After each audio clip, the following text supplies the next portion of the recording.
Pei lava na whai atu e lei seisi tala lelei, tala atu o le tala lelei. Le te whaafofonga I pōta I Tasi. Tala lelei le whetala ia Iesu e tala ina e whai mamori mau. O na o mai ei leo le ngā taanga. O le autu o le tātou mta upu le pōle nei. O le Auala e Tasi. E avea ai oe po I tātou umalava. Ma tangata o le ai.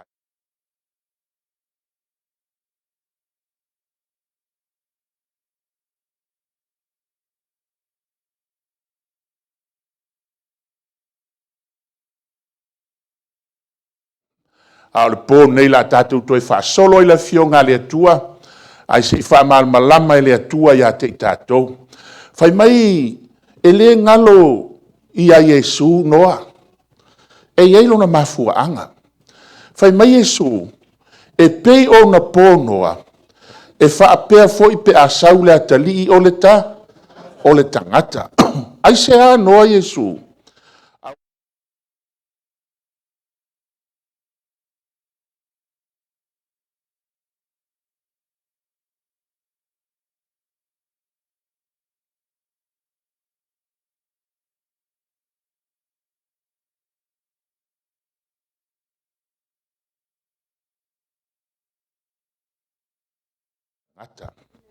Ia sisira foi outou. O le vaa ia na whaapitoa e le atua le vaa. Mo noa malona ainga. Ai whaitau iei I le tusi o kenese nai whaamatala mai ai. Whai mai ina uanga sala le lalolangi, uanga sala tangata, whai mai le atua ia noa. Ua au sala mo ina ua au whaia le tangata. Ai le whaavavau na whinau ro uanganga ma le tangata. O le anoa, whau le vaa. Ina ia FAAOLAINA ai oe malo ainga. Ia se sirfu lau tau. E lima se lau tau sanga o noa. Ai whanau hamo a semu mai a feta. Ai se lau lua se furu tau sanga na whauele va. O lono winga. E ono se lau lua se furu tau sanga o noa. Lea na whauele va. Ai se lau lua se furu a tau sanga na whauaia le va e noa. Ai iwa se lau lima se furu tau sanga. Onoa, ai oti loa. O lono winga e ono se lau lua se furu tau sanga, na iaile, na whau ele vaa, na lolo ai lea. Ina wauma le lolo, toi whao popolo ele atua le si tolu se lau, tolu se fulu, e ato ai le iwa se lau lima se furu tau sanga, onoa se mai sabene. Onoa o lono tamala meko. O la meko lono tamala me tu sela le iwa se lau ono sumaleiva.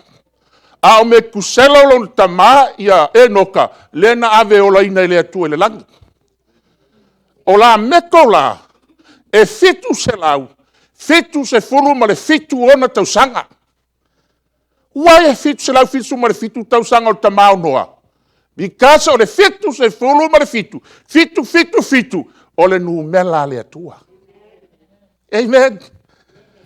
Ona iwa se lau le lima se furu, ia wala tau se lau, tolu se furu tau sanga, ina wa umare lolo, o tau sanga na toe wha o popo ai le atua I anoa. A o le fe au ia, o le fe au mo noa malona a inga, I le waa, ina ia FAAOLAINA. Pei tai I le anganga o noa, e le mawhaina au ia malona a inga, ai te tau na avere fe au. Avere fe au tangata. O lono winga, I le se lau lua se fulu leo tau sanga na whau ile waa. Tu so o le lima se lau lua se fulu tau, au no se lau lua se fulu tau sanga o noa. E le whainga o fia le taimina ia noa. O upu, matala, ma mea tangata e whai ia noa. Ai le ima whaina malolo ai noa. Ia vai la utou. E toa valu na FAAOLAINA. O noa malon tau lua malan whanau to tolu. Ma vala na whanau to toru to varu. O te nofo mo ma fau. Po fea o iei mātua o whawhine ia no nofo re whanau anoa. Le ale mena leo mai e FAAOLAINA ai. Peitai, whai mai whamtalanga Iesu. Whaapeia o na pōnoa. Ea, sa a ai mainu. Sa whaavanga. O mea o mana na whai, na tau webo ia noa, ai whai mai Iesu, e whaapea foi, pe a saula tali I ole tā.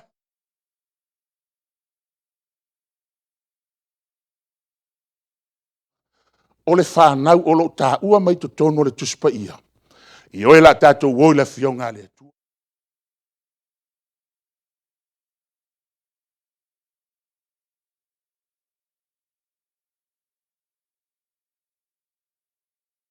Mala lava. O le a fionga le atua lea. Waola, ma ua tu mau e o i le whaava. Whaava vau, e si fwe o tau. O isi o tau a tole le tolo vai aso. Le pole nei wa to le tolo vai aso ma le aso atai au. Oa, o e saua, ma e whaalogo le upo le atua.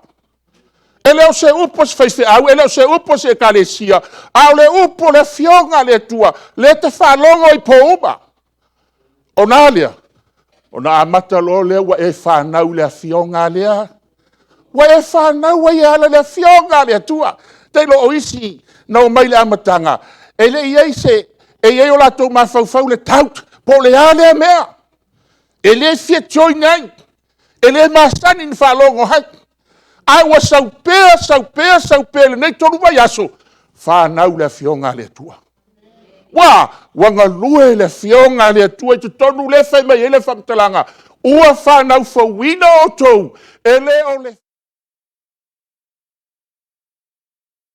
palalava, o le afionga le atua lea ua ola, ma ua tu mau e o i le whaava, e o i le whaava vau. Amen.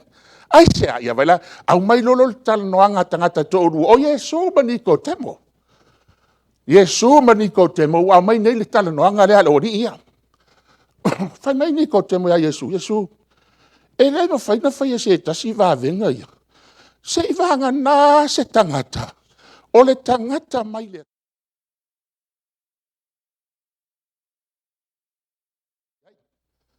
Tali lo Yesu. Fai mai lo le tali a Yesu ya Nikodemo. Ua feta la yatu. Ua tari yatu Yesu. Ua fape atu ya te ia. Ea.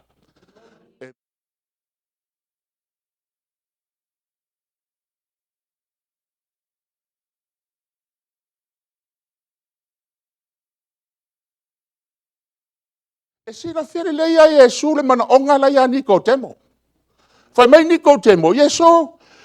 E le ma fai asesi na fai va venga ia. Sei vanga nar tangata ua sau mai le atua. Sui lo Yesu fam talanga. Fai mai Yesu. Ale toi fa Nikodemo. Ale toi fa nau le tangata. Ea. Ele ma fai o nai lo e ia le malo lea. O le atua. O le roinga.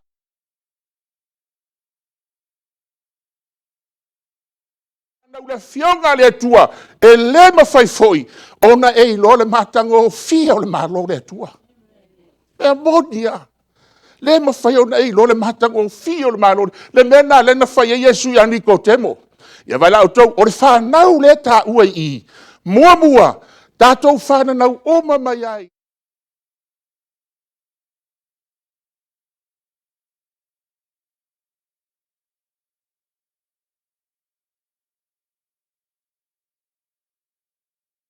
Tino, whaalongo le fionga le atua, o ina whanau ai le fionga le atua, istonu, ia si lo la o tau.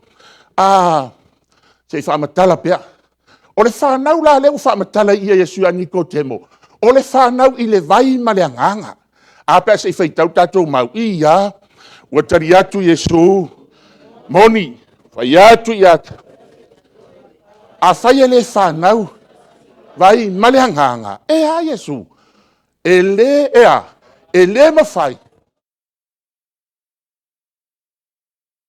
Si Auala, wa o mai Yesu le siata ya Nikodemo.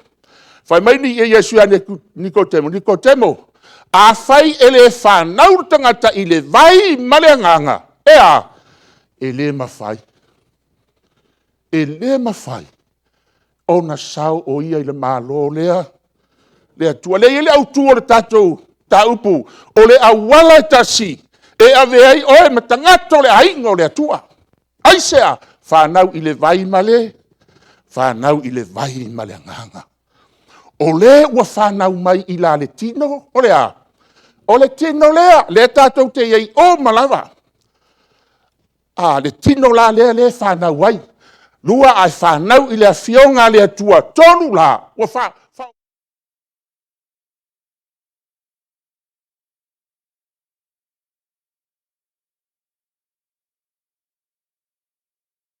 Tau whanau uma mai a, e le ase se li whanau mai le tino. Ona, whalongo le le fionga le atua, ili nei tonu vai aso. Wa e whanau ai ala le fionga le atua. Le ngata la wa whanau le fionga le atua, a wa e whanau i le vai malea, malea nganga. Whaife au e whape whea ona whanau le nganga.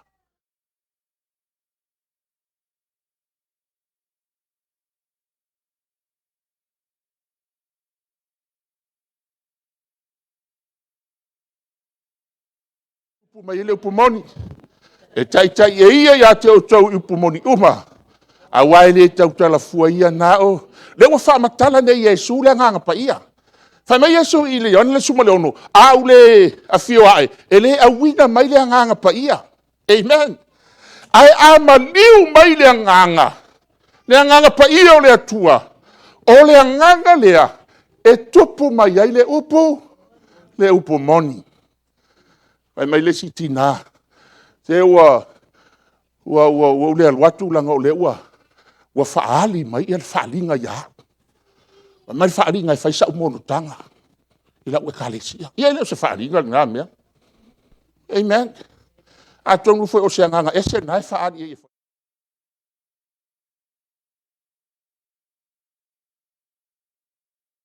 So le nganga lea. Ma fai loia te oe. Le upumoni lea le atua. Ele au mai le nganga ria nisi mea se. Ai au mai le nganga pa ia te oe. Ma tai oe le nganga pa ia. Eli oe le nganga pa ia i upu moni uma. Ele tai ia oe le nganga pa ia i ni mea se. Langa le nganga o le atua ele tai ia tangata ia oti i mea se. Ai tai i le mea o lai. O le whanau le upu moni. Le i. E mafua, ona o le taita.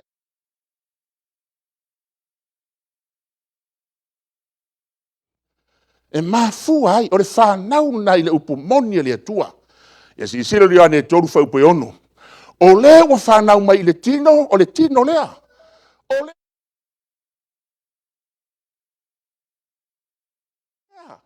Amen. Ia si silo tau, i le mafua anga na e whanau ai. Mafua anga le na e whanau ai. Ia kopo mua whau po sumanvaru a mau whai tau tatu.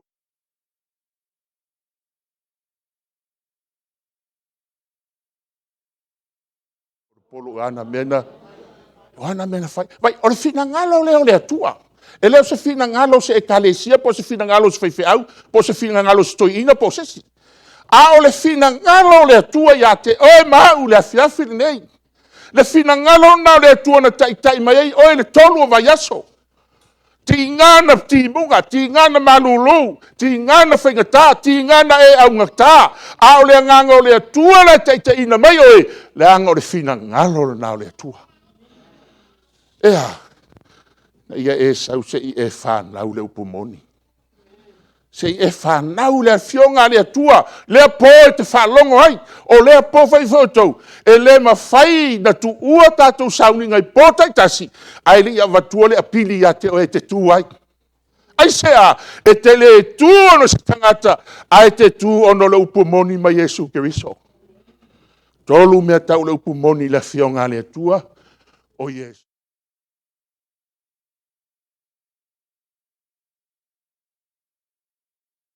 La tu la fionga wa la fionga le pomoni salamo se la sui fa pe se la fa lua o le mea moni fo i laua la tu la fone si la le tolu ne vai a so e sau na o Yesu a martala le Yesu le te fa longo ia e sa pense le fa be Yesu e tala ina fa mo moni mal e le se tala ina e le se fe au se lot e le se tala le Yesu a le tala le na o Yesu e te olai la o ia le pomoni.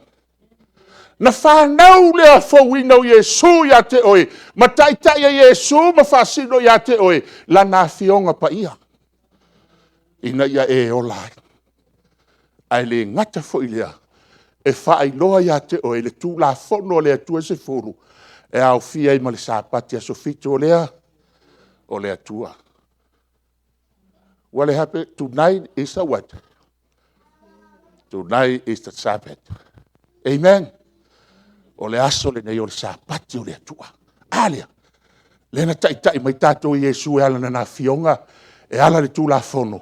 Ina ia e manatua le sapati e sofitu o lea, ia whaafonga, se lamo sau sui whaupe, se lau whaadua ia, o laua mi o tono,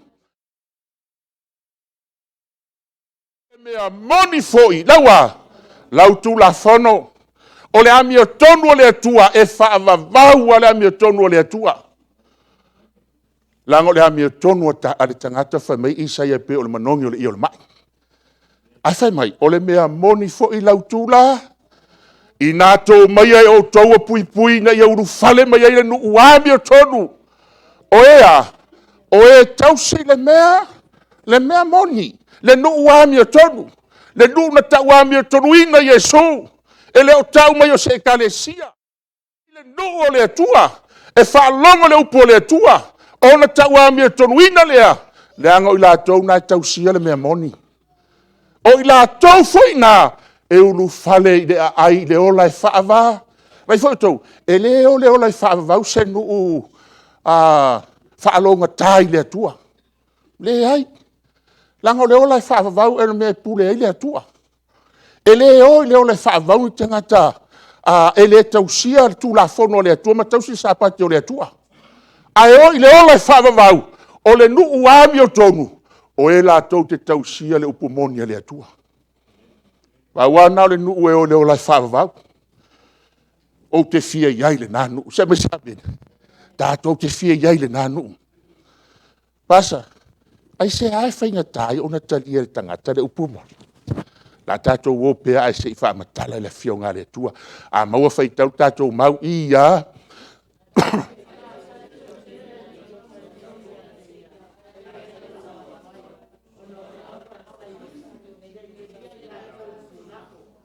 Ia vai la tasi le Auala e whaingatani tali al tangata le upumoni. Pei tai e to tele ali. E to tele ha, o ali ia wa tari tonu ia ie. Iesu, teimio Iesu.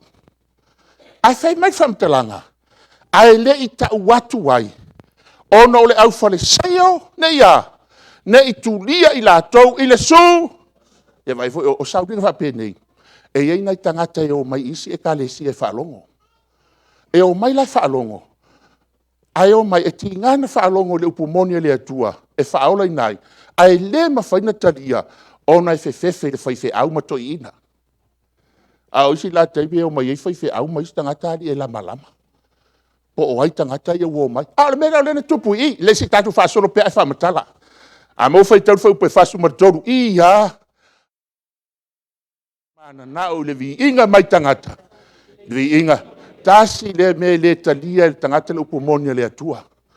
O movi inga, o mamalu fa le atunu. Mamalu fa le atunu. Ma vi inga mai tangata. Ia wa makua e koe alu le ngā mea. Wa e poko e koe valea. E koe alu e whaile ngā mea. A o opo ngā matala e whai. Ai se a, le anga e mana nao i le vi inga mai tangata.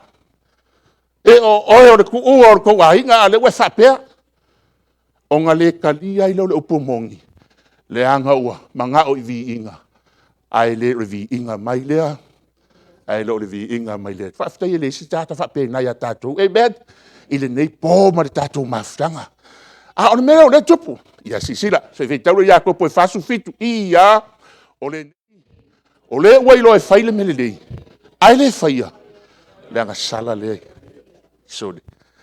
Se le sa ortu spia e vai la auto le maulea.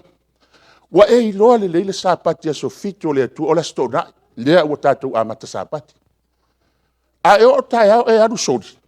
Sapati o le atua o le anga sala la na ia te oe. Tu sia i le langi e le atua wa e anga sala le anga wa e loa le leile me tauna fai ai le faia.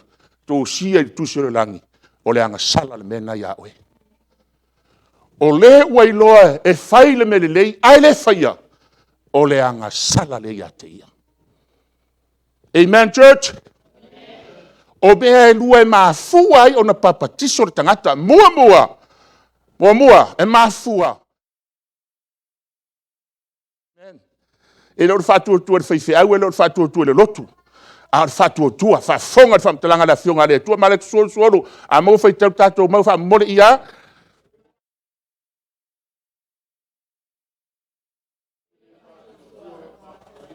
se me se aben fa mai Yesu o le fatu tua ma papa ti soina ea langa le Auala lea ete avea o matanga le ai ngole tua o lo winga o lo fatu tua ma papa ti so FAAOLAINA oe o atai au le fai tatou papitisonga. Awa au maule le pole nei, e fai ma wha manatu ia te oe. E fai ma teu oloa, teu i lau ato le maulea. Vai di mea te tono lau ato, va e sei fafo ia pulu ma aingo mea. Ai te oe le maule te tono. Tai ao e susu e le maulea. O le fatu tua papitisuina FAAOLAINA. Amen. Na tu lo le tadi langa le manga le mau, fai mai le manga i lalo le mau. A o le fatu tua, lo no winga. Tai ao e sa o ai le papatiso. Ea, e FAAOLAINA o, FAAOLAINA o ia. Se me se abit. Te ule lau ato. Ai lau ato e te ule mau le ao tai ao an watu le fule Apili. Te tala o le mau e fape. Ah, fatu tua, papatiso. Wola. Amen. Ya sisila yo ane ono fasu me fitu fai tau tato mau ia e moni. O le fatu tua mai ata. Ya listen le maulea o le tawe o le maulea. Fa mai Yesu e moni. E tau no Yesu moni e lua. O lolo winga e fa maoni ale melae e fetala ye Yesu. Famelo Yesu e moni. E a Yesu, o te faiatu ia te otou. O le fatua tua mai a te au. Ia vai lau tau. O le fatua tua mai a te au. Ua ia. Amen. Ua ia te oe leo lai whaavavau.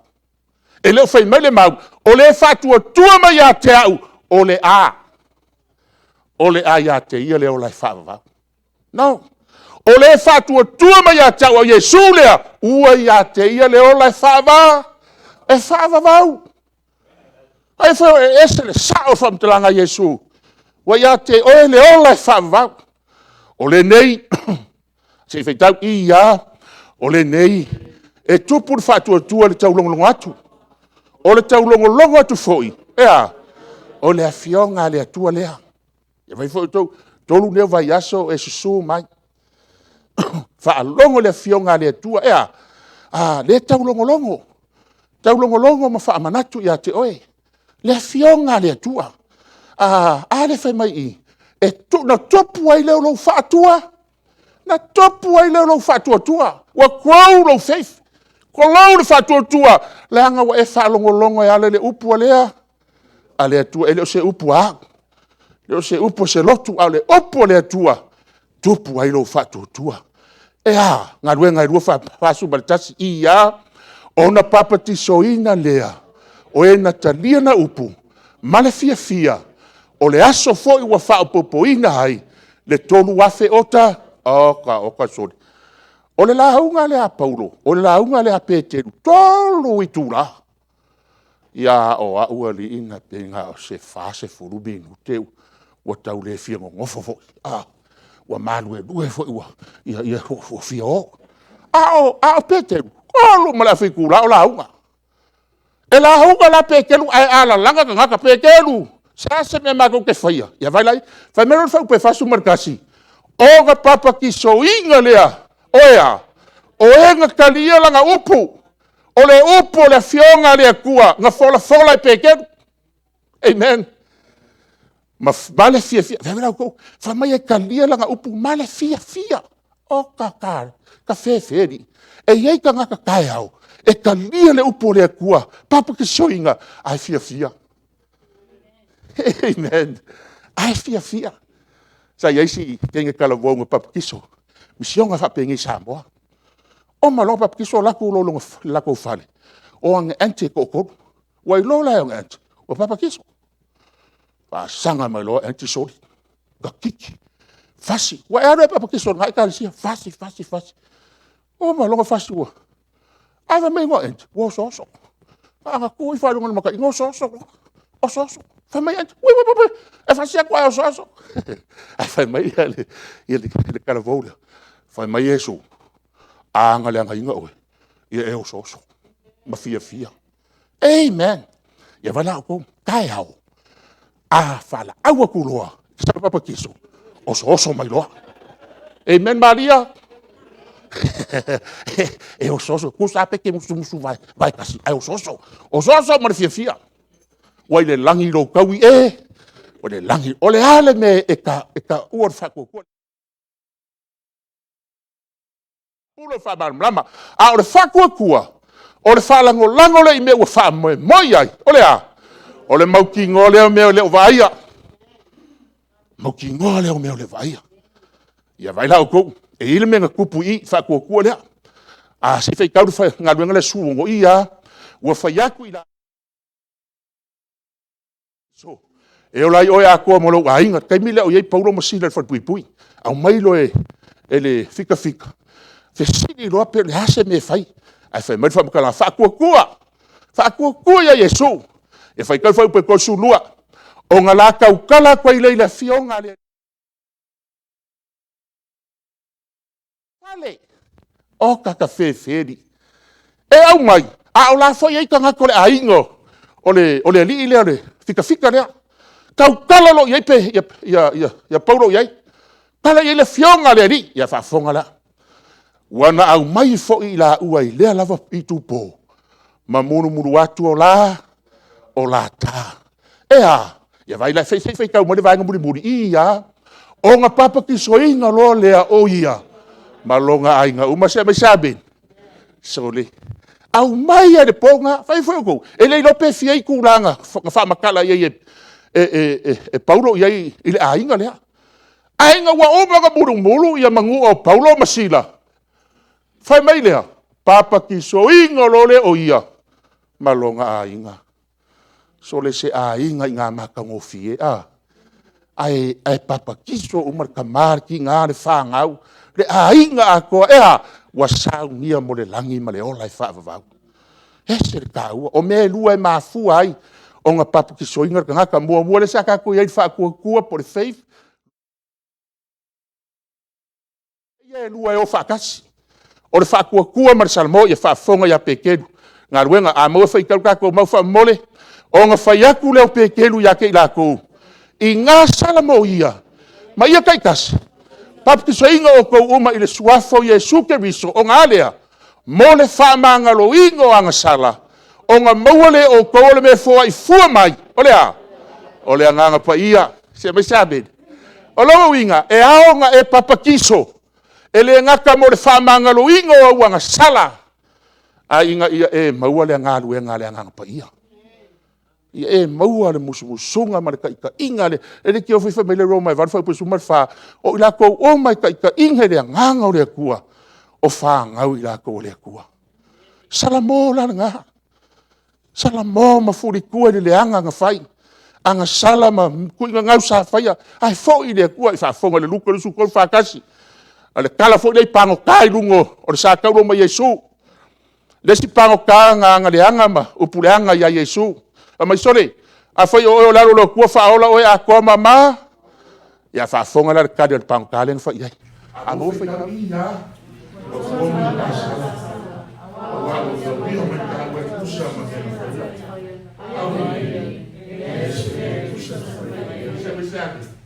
Foi meio pango ka de na fai ai sole ke ilo le ya o ka o ka sala o ia le ka ro fai o ia ngi ele ai a se me kusa na fai ia lo le ia pango ka ele isa nga sala Yesu a wa fa sa ka o fua Yesu fa kasi malaua wa sala o le pango ka sala mo le pango ka ila nga fai.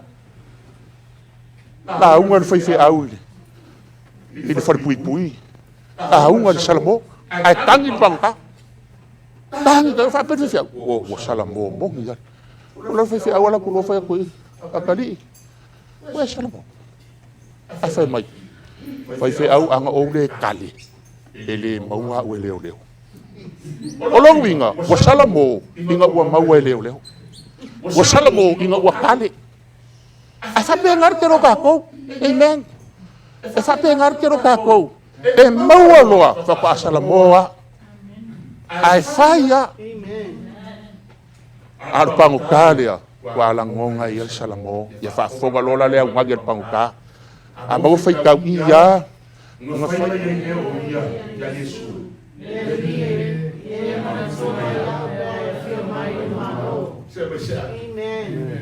Mai le ngar pangu ka mai anga maua sa bango le pangu ka e ko e wi fai la lo sa kaulo o le memu mua anu pangu ka fai o le papa kiso ai wa umma papa kiso Yesu o le sui o le pango o le sui o le pangu ka amen sui o le pangu ka o fakua kua o salamo ma fakua kua le fai mai e fakua kua o le pangu ka Yesu manga kua mai au Yesu pe a e fio mai i Roma lo le leia pangoka e ye le aso e fio mai Yesu malonga malo au mangi fa mai lo Yesu o ke fa yaku yake o le aso ngei amen o ke fa yaku yake o le aso ngei la so falaile la tar koru le fiafo le falaile yaku yake o le so falaile le teipi ngei ka ke fa kasi ma o i le pala le aso e fio mai Yesu malonga malo o le fa kua papu soinga e fa ole a o dele fa kokua e fa sala o le ala ka o le baptiso mai la ke o ma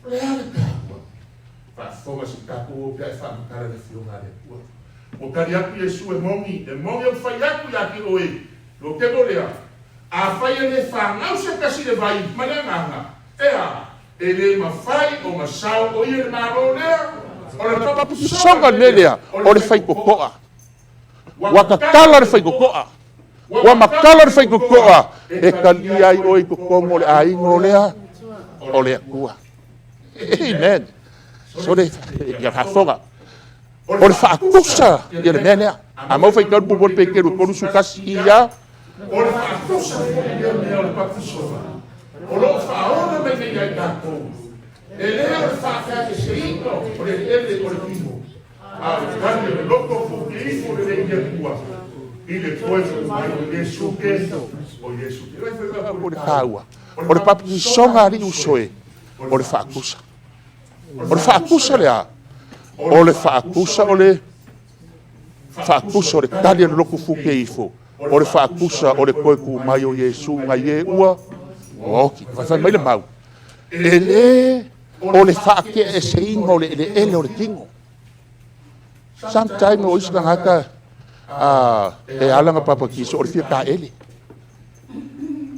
ua alu vai aso alu mai le ka ele lo fale ai sa lo fale papa kiso ma punga lo kokong ai u ma ko ya le fai le menga la masani ai le fai mai le mau ele o le faake e se ingo le ele o le kingo aya o le kali wa kali but the answer of a good word i le akua o le tali o loko e whape i fo le akua ngā maliu Yesu mo au le ua kui ngā ku loko i o au tali e koe ku mai o Yesu ke miso ai sea Roma i ongo whau pe kou ke leilo ea o i kako ngei oma ngā papatisoinga i a ke miso Yesu ngā papatisoinga i kako i longa maliu le lalau au mai lo e aposkolo Paulo le ka ua le papatisonga lango le whamangaku wa mai le apostolo Paulo le kaua le papisonga ala ya Yesu le maliu Yesu ai se a Paulo ia o le ngai fai kau ka ko mau ia le ngai wa ta tanu fa tasi tatu mai le papisonga le maliu ina ia tatu sa mali o le toi proteina pe o le toi fatuina mai o ke miso na ye o ile manda o le ta sei ai le sipo o lo papisonga male maleo Yesu le fa makala le apostolo Paulo wa kakangu fa kasi ka ko le papisonga e hala le maleo Yesu wa mai le ko le maleo Yesu e fa makala le papisonga ka inga ia ka ko sava bati ia vala e ku markanga tenga o mo papiso o nga savali le ile ola ko e fuaka savali le ile ola ko e fuaka inga Leanga o Yesu ke viso. Amaliu o ema. O mai ongo lima. Pai tau ka ko mau ia. Awa a fai ko fa sia ka tau ki fa susa ko no mali. Fa pe fo ka ro no tu mai. Ala pos ko por e fa peia o le fa akusa lea. O le papisonga. Le fa akusa i maliu Yesu. Se fa peia. E fa peia fo i le koe tu mai. Koe tu mai o ia vai. Bua, o le papisonga. O le fai ko koa. O le fai ko koa le o kala i langi mo oi. Ke u fai ele a hingo le kua. A le papisonga o le fakusa. Fakusa ya le maliu o Yesu. Ele maliu se si mo oi. E ma maliu o Yesu mo oi. Mu me polu o le koe fa mangatu ya ke oi. Koe fa mangatu ya ke oi le koe pu o Yesu. Fa o le papisonga o le fea mai. Davene, o le fea. Le di fa mai kai au te a fa kala fea mai. O le papisonga e fa mangaku ai le maliu o Yesu. E fa mangaku ia ke oe. Le kanu mi o Yesu i punga maka. E fa mangaku ia ke oe. Le koe punga maka o ye. O Yesu. Yesu si koe o kou le aka rea. O le mena, o le sao nina i o le papisonga. E so i oe. Man.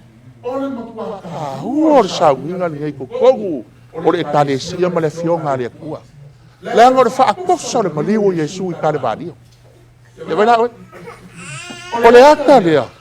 Mua. O le maliu o Yesu wa kuko o kasi i kare vadio. O le aka langa o ele ke kuko o kasi kongo le vai. Amen. Ele ke nuk le kuku e se longa o le faifea. Ai nga o oe ai ke kuko o kasi. Ai le ngaka i lea. O le avaifo o le kunga mau. I le papisonga le kunga mau suava ia. Le ako le vai o pa tofu oe. O le aka langa o i. Le aka langa o i. Wakangu mia Yesu le kunga mau. Amen, church. O le koe kumai. O le aka leo lea. Mena nga taua no papisonga, se me sabe. E taua no papisonga. Songa i le fionga le kua. Le anga o le papisonga oe. O le fai kokoa. E avea i oe o le tangako le ainga o lea. Tangako le ainga o le kua. Ese le taua usoe. Ke lo isi tangaka e le taua le papisonga ia ia. A o le fionga ia ma le upumongi le kua taua. A mo fai kau tako mau karpia lua se furu fa fonga ia. Ia Paulo, ua fasa teoinga fakasi ma o periso. Ai o ke le koiola. Au ke viso bona i kutoku ia te hau. Ola foi o ke ola i pekine. Ea, o ke ola i lava le faatua, fakuakua. E alo le kua. Le ngā lofa mai a ke au. Ma fua inga mai o ie fai mo u. O lewa nga mariu Yesu. A fai mai mo mai o Paulo. O le ola lava leo ke ola ai. O ke ola i le whaakua kua i le alo lea. Le alo lea kua. Ai sea, le anga o whaasa kauro whaakasi ma ua makeriso. O mea uma sa o ngā ia au. O mea uma sa o whaia le lalolangi. O Paulo ngaka sawa. O Paulo ngaka whasio ngaka. Ai nga ua mau Yesu wha mai Paulo. Mai Paulo o ke le koe ola. A o ke viso ua ola ia. Amen. Ao na e kalia Yesu, ma le upumonge Yesu. Ia so o mai ke ola ai, e ke savari. A ua lua sava vali whaakasi ma Yesu. O le upu papa kiso e sa. O loa winga, o le whaakofu po le tango. Na kūsia kuspa ia i a vau sa wani o mapo i o mabai. Na kūsia kuspa ia. Ia, Wala ka whaari liu, sa o ai ane. Le upu leo papa kiso. O le tangu mia po le whaakofu. Ai whainga kālang ua māku kua kangaka. O ngā au mai ane o le upu leo papa kiso. Ai whaasa mo le papa kiso. O le whaasa mo sa o a. O le tangu mia po lea. O le whaakofu. Amen. Ai le o le whaakurukuru. Ele o le waku fo ele ai mai ele. Ele vai o le sink. Ia whakurukuru lea. Le ai, fai le lei, era papisonga, ia fai la le kala ia Filipo ma le nguka. Filipo ma le nguka ke no. Kasi saya di masumarkon. Wangu au yang ka kusul da fogo, momo yang ka ko ngasala. O fa la valo. Ai le mala le nguka po ai. Sai loa, sengia lo le nganga pa ia Filipo. Alu le ala la le e fai ka o le kusul e nguka. Fa mala le nguka. Ia le mele fai ka wai. Ia, ka kulo le fai ku ngalu ngala ba kusum, kusum le ongo. Fai mai lo le. Sea, fa makala ia Filipo le kusul le fai ka. Fai mai lo le nguka. Sole.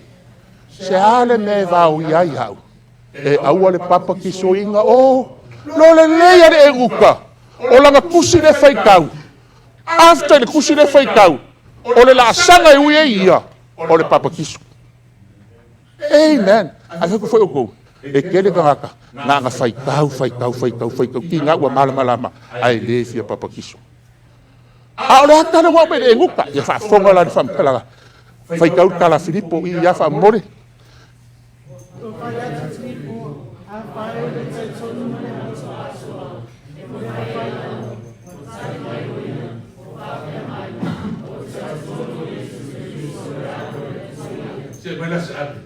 Ya fa fonga la fam kalanga le nguka.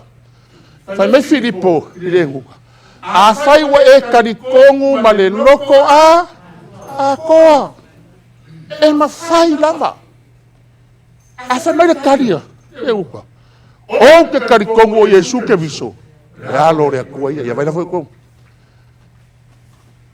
A waku le vala au kai au papa kiso. Vai oi. E ma fai na e papa kiso. E iai lo loko. E mong ia.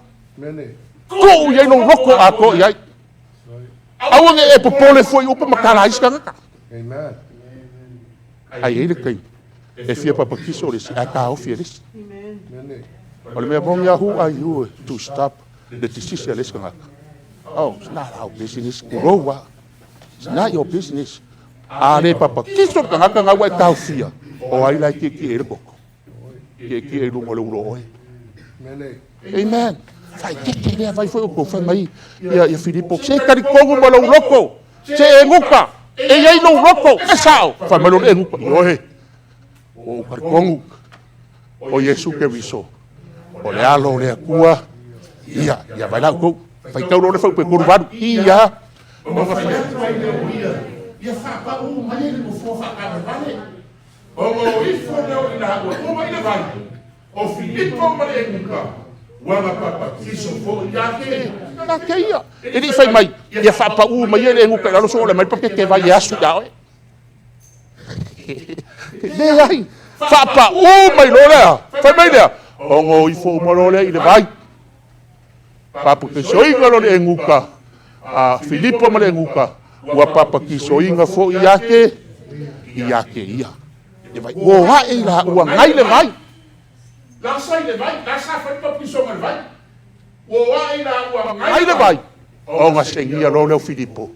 Halo fo yo ye langa malanga. Male oli o I o le nguka. Sengi Filipo o kwa esele nganga. Ai oli e nguka. Amen. O ka fefe. E u bakai au ai ke oli.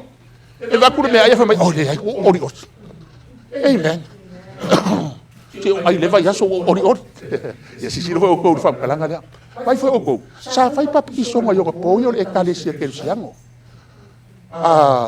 Le kalesia pope. Catholic Church. La Catholic Church, or the Baptist Church. O le lokula kupua o ba lo kula. Amen. Ai, sa fai pa piso ma. Sa fai pa piso ma yo ko ia. Ai inga wa o ma le fo. Ia onga. Ka kia ro. Ai foi o ko I boma. O lo iai I le tawa le ka uo. O pisa. Le Leaning Tower le. Leaning Tower of Pisa. O tawa le. O le tawa le. No, it's not. O la I le vai pa piso. Sa fai pa piso ma ka ko santa ke le o po. Sa fai le. Ai no wa o per favore. Mo le pe au fa ku ro. Ba ko ka male alo male na pa ia. Wa we pa piso. A o le mea ia. E whaakofu. Amen. E whaakofu a le papakisonga. Ai sea. O le a le tāua. O le papakisonga. Le tāua. E o e tāua. A wao o apaku le whaawao ia ke o pau. E peo o whaia ia ke o pau. Ia whaapea lava e o pau. Onga whai. Le o mai kamino whai papakisonga. Ngā ruaku ia, Yesu ia ioange fia papakiso, mai ia ioange. E ai Yesu ke le papakiso ia oe. O ia. Ai mai Yesu, e ao, o ngā whaakau uinga o mea kongu. Oma, le oma, kaiminge o whai a papakisonga. E li kau fia. Langa ia whaapea lava o ngā oko whai. Basta, e whaapea fia la ia pepe. E papakiso ni pepe. A mai le pepe. Le pepe. Aua e ke koe anga sala. E ilo le pepe. E ai. A le papa kisonga i whaafoa si kako o le salamo le mokasi whai umwe. E lima amo whai kau le mau. Ia, whaufa, na whaangau aku mai le ane le anga. Na o iai fo le manganga o loki ngā, malea. Upu ia ka vika. Na mai ka vika. E nga o whaangau mai male ame o le anga. Ai sa o iai kokongo le manganga o loki ngā male anga. Sala, langa ka te whanga ngau mai leo langa ni ei. Waso solo i muselo ka koukingo le anga sala. Le anga sala le mai a kama ewa. Ya wala kou, a o le pepe. E le ilo e le pepe, whai se anga sala.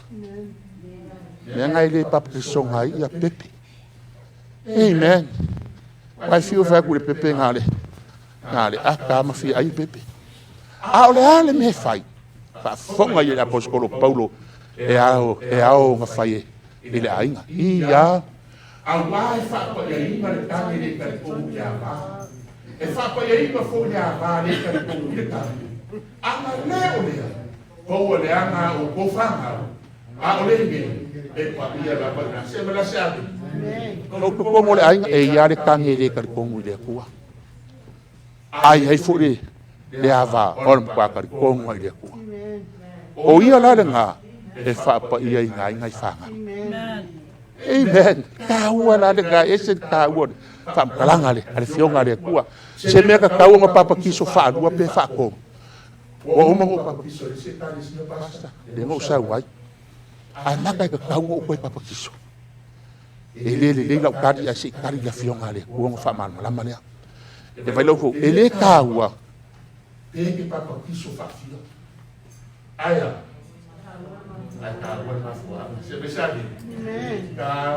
Ware mafuanga e ala ingo e koe papakiso. Ware mafuanga. O le tangaka ia wala ko mua mafuanga. O le tangaka ua koe fo i koe le lalo langi. Koe fo i koe le lalo langi tangaka lea. Ia wala la kako ose whamakara le fionga lea kua. Ia a wai le nei pe anga la kou nei loa le ala o le ami. Ai le anga ina wala kou i loa. Ma koe li liu ese i le polo inga pa ia. Sa ku inga mai i la kou. E ka ngaka wai loa le nei le upumongi le kua. Wai loa le nei le ala o le ami o kongu. Ai koe fo i kua. Koe fo i kua. Fai mai leo le whamkalanga le poskoro.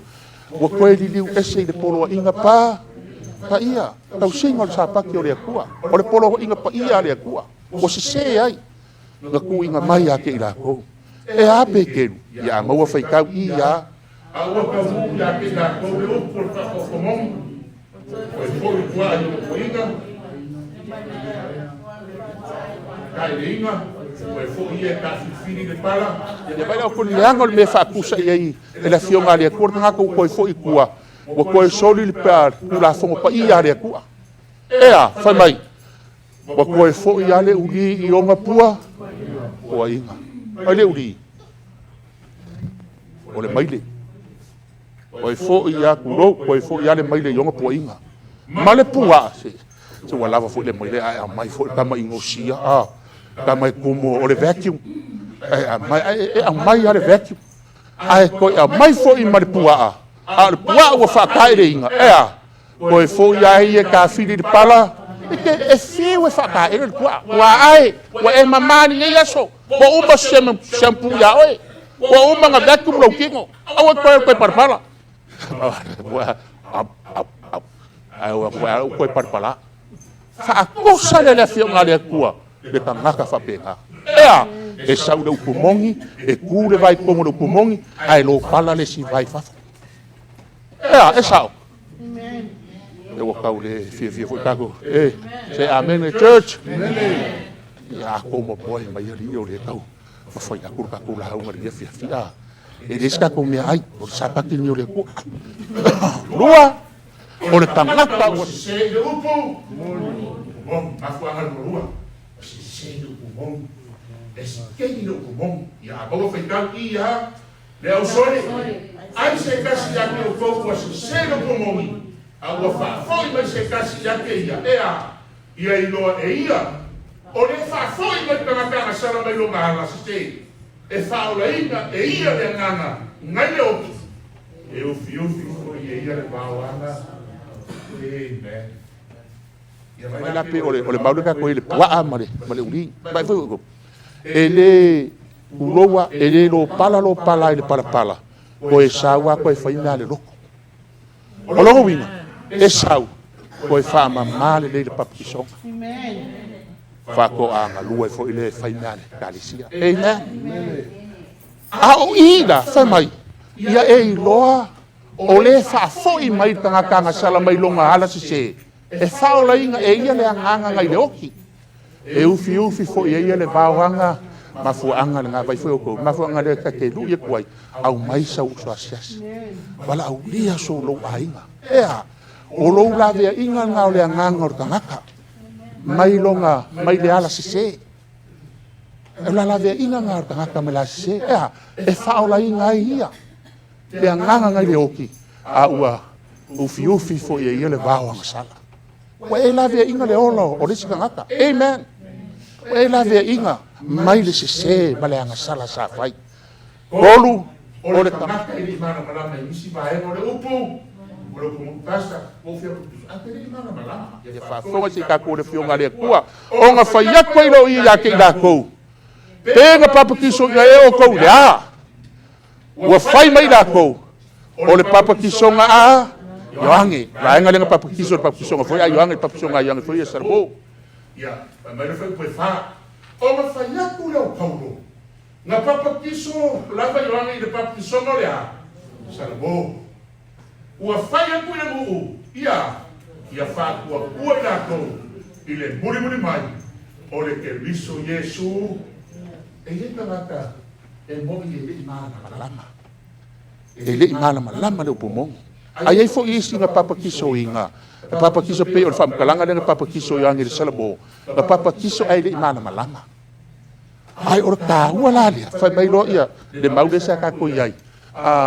Ia whakua kua i la kou. I le muri mai. O ai. O Yesu ke viso lea. O longo winga. E ke salamo. E whakua kua i le alo lea kua. O nga e papakiso inga lea. E le ongo sesia. Ai ongo Yesu ke viso le alo lea kua. Amen. Lea ngā ua ke papakiso ongo. O se vainga. Ai e papakiso. Papakiso ongo Yesu. O le ngei foi. Sale me ke whakuai ai. Sale me ke whakuai ai. E isi o. I ngā ua whiru. E waku le walau alai. Ni moi i. Asa mai. Kura ia. Kura ia ma papakiso. Ma ia papakiso inga oi. Ma ia. Ma ia whakura e se ina waka sala i lo wala au suako lea. Wana na papakiso. E ke papakiso. Ala ua fufulu mai le langi au anga sala. Amen. Ke ponga i kukongu ala ua fufulu mai le angen. Wa ke le i au. Au avenga li. Ya so ye ia o le ua fufulu. Amen. Furu e se inga wanga sala. Ya vaina o balonga fufuru wanga sala. E oso i fafu bale vai fa peku. Praise the Lord. Amen Maria. Hallelujah. Amen. Praise God. Wala au le suafo lea. O le ali. Ua whaalongo ai i la kou. O maria. O papaki so inga lea le suafo lea. O ye. So. Ai fuka pur papaki so ma. Pe papaki so apia ke o i suafo kama. Yalo. Koa male nganga pa ia. Amen. Te wera le kawa. Amen. Inga o whaalongo i la kou. Oka ka fefe. Kumu le usabor melea. Whaalongo i Samoa. Whaalongo i la kou kongo le manu nei. Papakiso inga umaleo le ngia fia. Amen. Yesu lo lea. Aisea. Awa o kou. O malava nga papakiso inga. Wa o kou malava nga papakiso inga ya ke riso. Wa o kou ofu ya ke. Tasi mea Auala. Papakiso ofu ya Yesu Keriso. Kafenga ofu ya Yesu Keriso. Ofu ya mia kongo Yesu ke. Wa mai la mia kongo Yesu Keriso. O fiu fiai oe. Papakiso rolea. Sila marika maa. Wale sila mai ioanga sala. Mau kaku leanga. Awa sila mai la mia kongo longa halo. Leanga maa foi ngai papakiso. Se mai sabede. Yesu lea. Yesu alea. Yesu le ke whaalonga i pokakasi. E le whaalonga a sesia. Moio le leo le whaife au le ke whaalonga i pokakasi. Anga o le suafa Yesu. Ale, a Yesu. A uoma Yesu. Wale iso whamoe moe. Wale iso whamoe moe. Nga o Yesu anga maliu moe. Nga o Yesu. Ia kako mo le ona fa fa. E fio ngale kua ngai fa fo ngai ni po. Le au ngale kingo se mea upo ki fa yaku ai. O le nganga ia. O le ola fo ia. Wa fio Yesu le langi. Ai kuinga mai langa fio nga fika la Yesu ke le au sau e mai le file mu a le pen. O le fio ngale kua o le pen. Olunge vai aso e whaafonga le fionga le kua le pen. O ngisi po, ka kela longa loka whaangoa. Onga o le pen. Ea, e la vea i oe la vea i fone Failauga le pen. Ea o le pen o le kua. E whaalango lango ilo wola. E whaalango lango fo ilo soifua. Lua i ku. Lua i ku e me fili hai ne sao hina. O le ku Yesu, le fionga Yesu. O le ku e whaasanga kau e au ese ma Yesu. Ai muli polo inga ngaka. O le aso sāle kausia laulangi. O le polo inga ngaka. O le ngaka, goma pope. Na Yesu ia a koa le sāpaki o le kua. Kausi le urua yaso le vai yaso. Megala Yesu o sele au ia ke au. E au ese. E au ese. Lua iku. Tangaka i karia Yesu le upomongi. Mara tangaka i whaasanga kau ia Yesu la upomongi.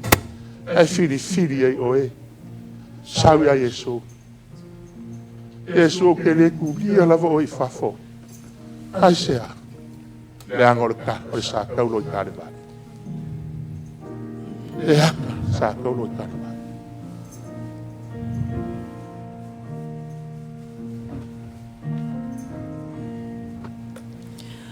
Maunga e mamao Tuaile sa taro Atao le tinga malema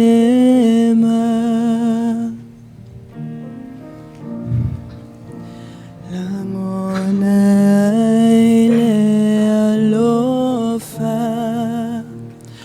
Lo ali faola mole la lo langianga sala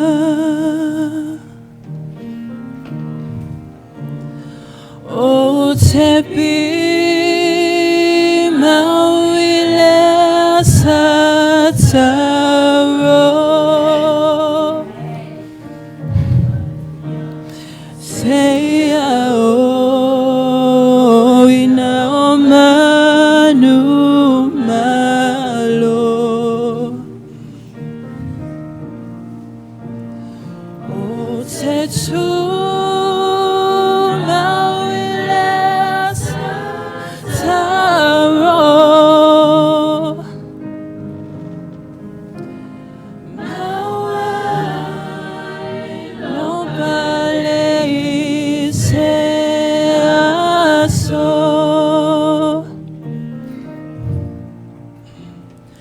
Uilina taro inosia e tangata e momo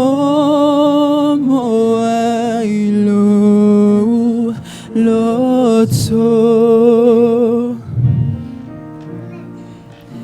e mamo e ale atua natulo mamalu ai maliwi kolo gota o te pi Le Aiga o le Atua i na le wileta taro ua maliu le alo o le Atua o no oe ma. Say oh ina o ma O kale valio lo tatou lale.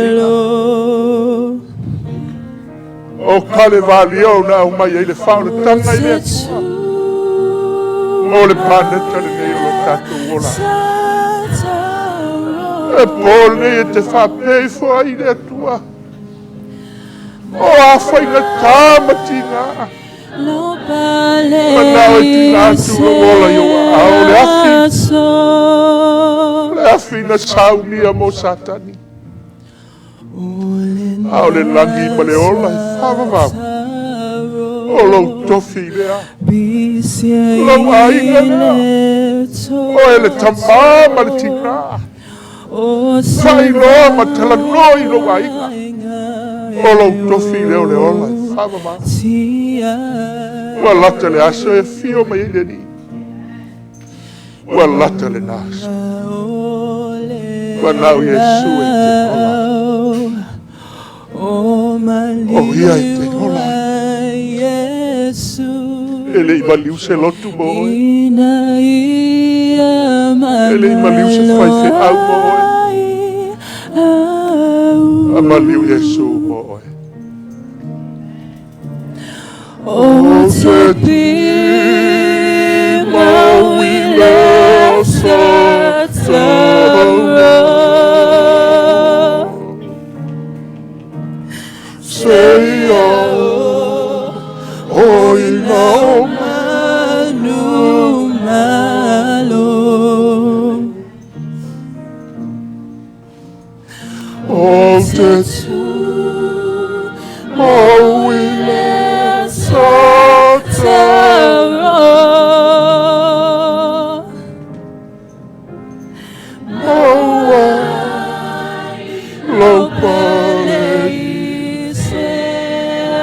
Amate e se tasi e fe. E se tasi e fe tu vai le po. A pongi sa le po. O la sila sila le tua ya.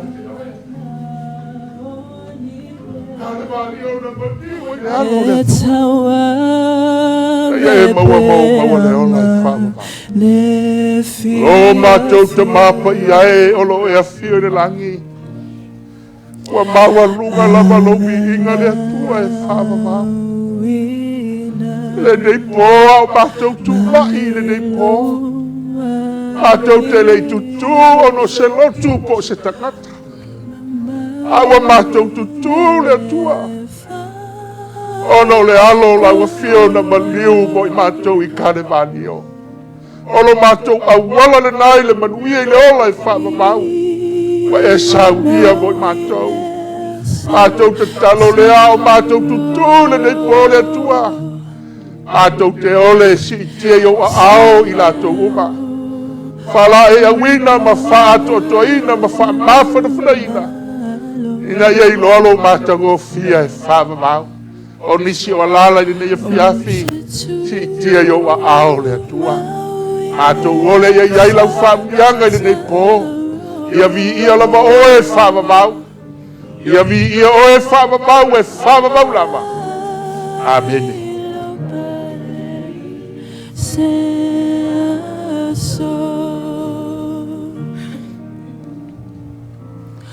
O te tu